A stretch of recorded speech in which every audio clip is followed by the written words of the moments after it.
ভারতের রাফায়েল যুদ্ধবিমান উচ্চ মূল্যের বিনিময়ে আধুনিক প্রতিরক্ষার সক্ষমতা।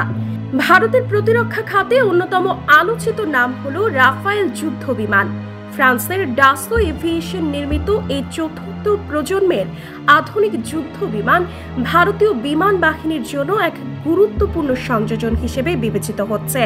2016 সালে ভারত সরকারের সঙ্গে ফ্রান্সের চুক্তির মাধ্যমে শুরু হয় এই যুদ্ধ বিমান ক্রয়ের ইতিহাস, যার আওতায় ভারত 36টি রাফায়েল ফাইটার জেট কিনেছে।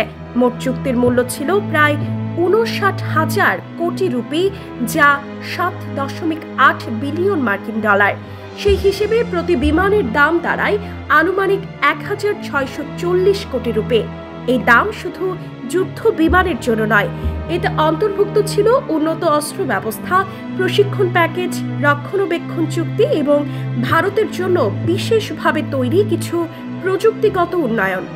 রাফায়েল বিমানে যুক্ত করা হয়েছে মেটিওর, স্ক্যাল্প এবং MIC এর মতো দূরপাল্লার ক্ষেপণাস্ত্র ব্যবস্থা, যা এই বিমানকে প্রতিপক্ষের জন্য অত্যন্ত ভয়ঙ্কর করে তোলে। ভারত ফ্রান্স চুক্তিতে উল্লেখযোগ্য দিক ছিল ইন্ডিয়া স্পেসিফিক এনহ্যান্সমেন্ট বা ভারতের জন্য বিশেষভাবে তৈরি কিছু ফিচার। এর মধ্যে আছে উন্নত helmet, mounted targeting system, radar ও ইলেকট্রনিক ওয়্যারফেয়ার ক্ষমতা এবং ঠান্ডা ও গরম উভয় আবহাওয়ায় কার্যক্ষম থাকার উপযোগী প্রযুক্তি। এই চুক্তি নিয়ে ভারতীয় রাজনীতিতে কম বিতর্ক হয়নি। বিরোধী দলগুলো অভিযোগ তুলেছে বিমানের দাম স্বাভাবিকের চেয়ে অনেক বেশি এবং চুক্তির প্রক্রিয়ায় স্বচ্ছতা ছিল না। তবে সরকার বারবার দাবি করে আসছে উন্নত সরঞ্জাম ও দীর্ঘমেয়াদী পরিষেবা নিশ্চিত করতে দাম বেশি হয়েছে। রাফায়েল যুদ্ধবিমান বর্তমানে লাদাখ, অরুণাচল প্রদেশ এবং পাকিস্তান সীমান্ত সংলগ্ন অঞ্চলে মোতায়েন করা হয়েছে, যা ভারতীয় প্রতিরক্ষাকে আরও শক্তিশালী করেছে।